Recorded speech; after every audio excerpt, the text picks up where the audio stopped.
hitmen really have been the ones responsible for creating this first truly global empire. And we work many different ways.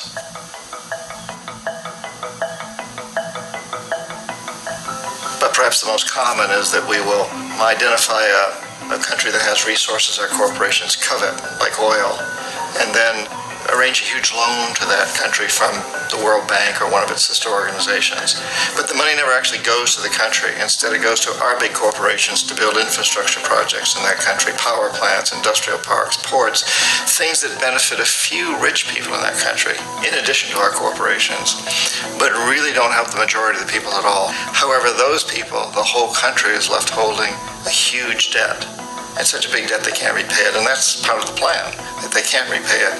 And so at some point, we economic hitmen go back to them and say, listen, you owe us a lot of money, can't pay your debt, so sell your oil real cheap to our oil companies. Allow us to build a military base in your country, or send troops in support of ours to someplace in the world like Iraq, or vote with us on the next UN vote to have their electric utility company privatized and their water and sewage system privatized and sold to U.S. corporations or other multinational corporations.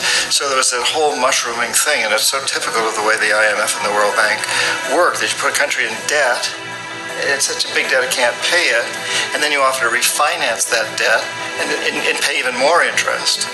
And you demand this quid pro quo, which you call a conditionality or good governance, which means basically that they've got to sell off their resources, including many of their social services, their utility companies, their school systems sometimes, their penal systems, their insurance systems, to foreign corporations. So it's a double, triple, quadruple whammy.